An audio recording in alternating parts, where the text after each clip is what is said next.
plants are trying to kill you. Bread is literally depression. Weetabix is fucking junk food. Described by many as diet cults, the threats of these groups are very real. While some have been around for hundreds of years, they've recently risen in popularity. There is a very scary, cultish side. Often positioned as a cure to all of your problems. Never King, the public figure, was an experiment to spread the message. Why are you obsessed with eating dick and balls, bro? Well, why not? And you know what they say, you are what you eat. We can laugh at some of these, but there's a much more sinister side to this. For the past 10 years, I've tried to find the best diet, only to discover a world shrouded in disorders, fallacies, and guilt. The ultimate cleanse ever is a bananas-only diet. So what does nutritionist Matt Fitzgerald mean when he talks about diet cults? Why do they seem to be becoming more of a threat to the people you know?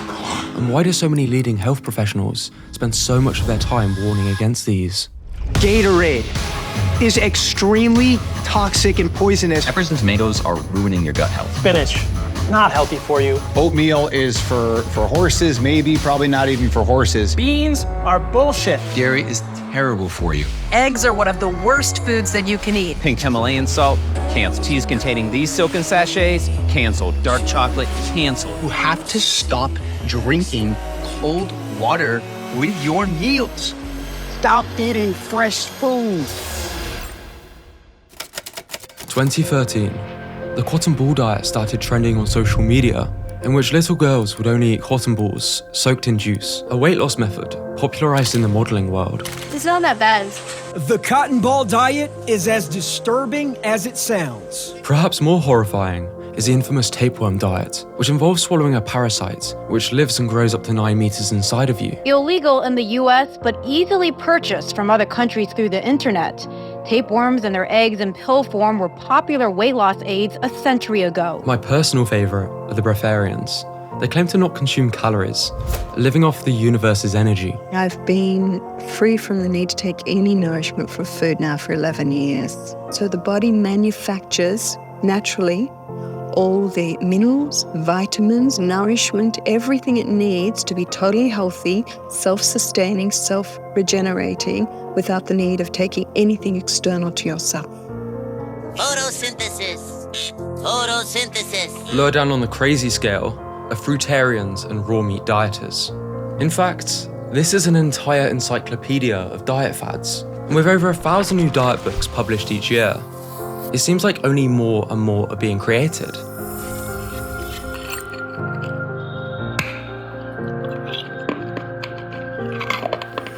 Natural selection, right? That's what I used to think, until I realized most people fall for something similar, myself included. Perhaps you want rapid weight loss, have debilitating chronic illnesses, or just want to be a healthier person. Maybe life isn't going so well, and you just want to feel in control of something. You want to gain muscle, lose fat. What better place to start than with your diet? You're told it's the food you're eating which is why you're ill. You may have tried to diet before, but it's because you still consumed bad foods that slow down your metabolism. The reason you don't have optimal health is because you're not eating like your ancestors. You're probably presented with testimonials, scientific evidence of the diet. On paper it makes sense. What have you got to lose? And this is the allure of fad diets. A short-term popular diet trend that makes false promises for quick weight loss or health improvements and is not standard dietary recommendation. In the past, some of the craziest diets were a result of scientific oversimplification, influential trends, and the desire for something novel. Today, the desire for an ultimate solution is even stronger. A recent poll found that the average person attempts 2 fad diets a year. The secret is actually not so secret. Simply following general lifestyle principles that have been well established for decades. But you know, I'm not going to click on that Instagram ad. Exactly. The internet has made information more accessible, allowing influencers to offer a wide range of niche health advice, a warmer alternative to the clinical advice from cold doctors and authorities. So we are actually high sugar creatures, and that's what we thrive on. You know, that's why we have a sweet tooth. These influencers often promise to cure diseases, improve appearance, health, and provide guidance on the correct way to eat. You want to heal all those diseases? You go to this. If you want to stay diseased, you know what you're eating. This. Humans are apex predators, top of the food chain. What other apex predator eats salad? Now, cult is a provocative word. So, why are experts suggesting a fad diet can evolve to something much more sinister?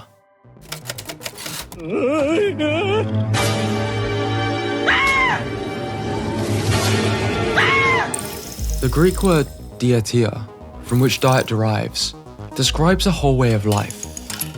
Cult can be defined as a relatively small group that excessively controls its members, whom share sets of acts and practices which require unwavering devotion and are considered deviant and typically led by a charismatic, often self-appointed leader.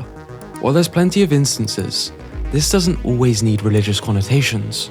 Nutritionist and author Matt Fitzgerald defines a diet cult as any rule-bound way of eating that is morally based, identity-forming, community-building, and viewed by its followers as superior to other ways of eating. No plant-based food nor plant-based meat substitute can make serotonin, which is why vegetarians and vegans suffer more from mental health issues. Eat meat and be happy. Eat meat and have sufficient serotonin. Fad diets can already be extremely isolating, with many resorting to them out of desperation. Combine this with the cult-like dynamics made possible by social media, and it becomes clearer as to how someone could blindly follow something so extreme. I've happily been living off fruit alone for like 27 years. The raw food community are one of the more extreme groups, who theorize that food should never be cooked. So I just got back from a run and I'm about to have breakfast. I'm gonna go for 15 to 20 bananas for this breakfast. The fruitarian diet rose in popularity, largely thanks to prominent proponents, such as Freely the Banana Girl, with a 30 banana a day diet. We also have the carnivore communities.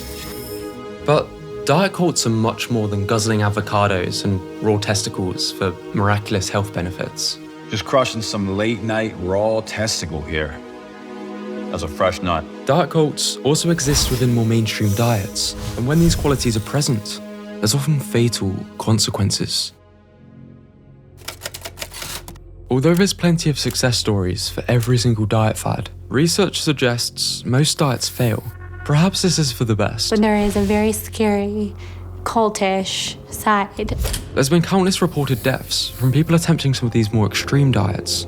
I don't mean to belittle your beliefs, and I'm sure they're sincerely held, but there is a woman who is dead in Scotland as a consequence of following your principles. With many parents receiving strong backlash for involving their kids. It's time for me to do an update on my homemade plant-based baby milks, otherwise known as raw vegan infant milk.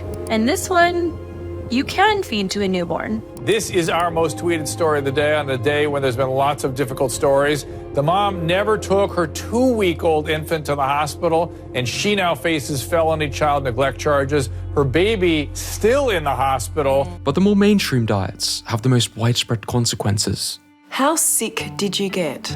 My skin was turning orange. I had a lot of hormone imbalances, which caused other skin issues from acne to eczema.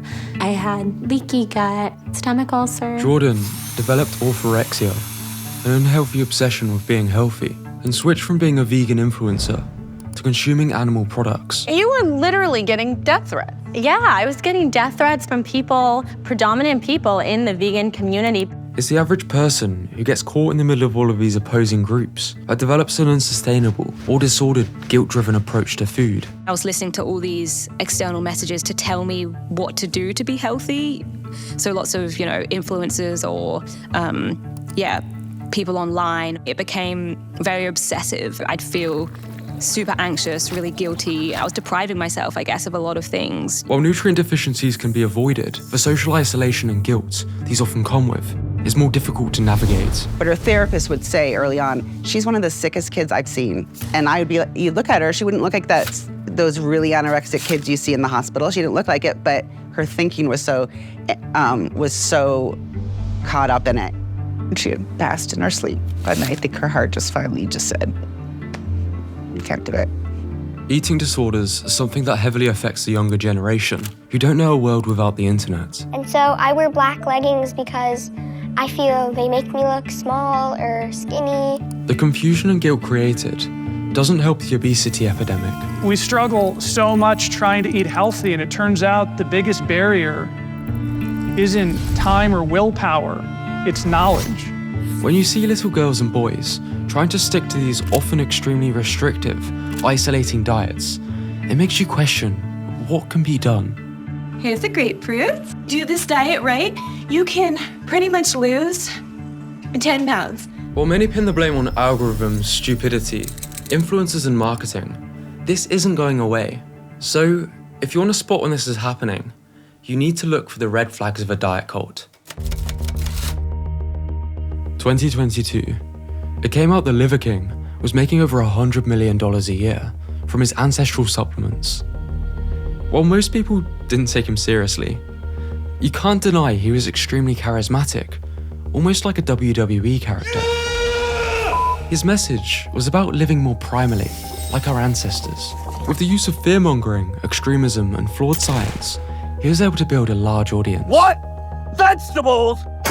They were not fans, but primals. And those who didn't live the same lifestyle. Primal! This seemed a matter of moral superiority. Primal, the primal, the primal, the primal, the epitome, the king of subprimal. There was a sense of group identity and blind adherence to his tenets, regardless of a lack of scientific evidence. There's radioisotope labeling studies that show conclusively that when you eat an organ, the corresponding organ in your body will receive the nourishment. Yo, Liver King, let's go, man. Who can eat more liver, me or you? I mean, look at the world that we're in. It's a mess. It's a disaster. The elites who run the world are trying to emasculate men, what causes chaos. Are you saying that the same people who are encouraging plant-based diets are trying to emasculate men? In certain scenarios, yeah, not everyone. Vegan places are real, right? No, they're not real. Or are they? Ah, salad! Ah! Of course, Brian Johnson was later exposed for spending over $10,000 a month on various steroids to attain his physique. Primals, I'm making this video to apologize. In other words, not very primal. As theatrical as his story is, this is going on as I speak, across the many different diets you hear about. These influencers come in many forms. Maybe they look how you want to look, have an impressive MD next to their name, and cite impressive transformations. Now, you can be on any of these diets without being part of a diet cult, and diet communities can be very beneficial. In fact, the carnivore diet can act as a great elimination diet for some people. The ketogenic diet will be most suitable for some people, and paleo will also be beneficial for some people. The key word being some people. It's when the multiple red flags of a diet cult come together that blind adherence to something more than a diet is taking place. If you were to listen to every different diet group, you'd be left with an empty plate. This is the fundamental flaw. One expert demonizes carbs, while another demonizes fats. Extreme carnivore advocates demonize vegetables. Calling out all vegans. Stop spreading bullshit rumors about how great all these vegetables are. Eat beef liver. While extreme vegans demonize meat. Stop eating chicken butt food, cow titty milk, and also dead carcasses. The arguments for both sides can be compelling. Studies linking meats, certain carbs, fruit and vegetables to an increased risk of cancer. Of course, popular newspapers latch onto this for a catchy headline. One expert tells you to stop eating butter, while another tells you to put it in your coffee if you want to be a high performer. Obese people being told to worry about butter or margarine. People being looked down upon because the only way they can afford fruit is if it's tinned and non-organic.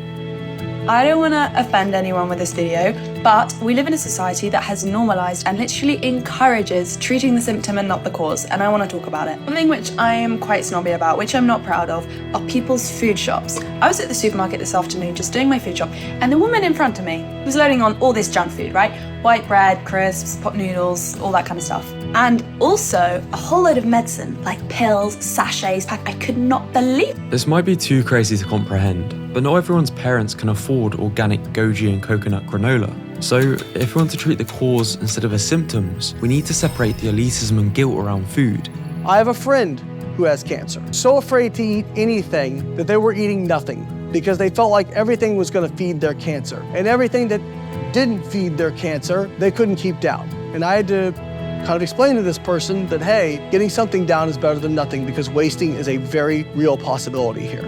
You don't need to feel ashamed. We live in a world where we're made to feel guilty about all of the foods we eat. Excuse me, can I make your shopping healthier today? So basically I'm buying like packed tuna for the kids and then a little bit for me. I mean, look at all those E numbers in there. You've got E numbers, you've got added flavorings, vegetable oils, and they're 40% sugar, a lot of sugar. Just get rid of those. Here you've got rice cakes. So these are quite expensive. But you get what you pay for, unfortunately. I'm sure the kids are going to really appreciate that swap. Jokes aside, the guy probably had good intentions. But when we have many different people framing their diets as inherently superior, unnecessary complexity and guilt is created, resulting in more eating disorders and a higher diet failure rate. So, who's actually right? In a time when we can create virtual realities, why can we not identify the best diet? Surely this is a matter of science, a cure to the world's diseases, and a way to disprove all fad diets. For many, diet means so much more than the food you consume, but more of a way of life. I mean, in the Bible, the original sin was eating forbidden fruit off the tree. A 2013 study found that even infants preferred puppets that liked the same food as them. Fitzgerald argues there's an emotional and moral element around food that hinders our ability to identify the best diet. He suggests the reason many become fanatical advocates for a diet is because it appeals to their identity.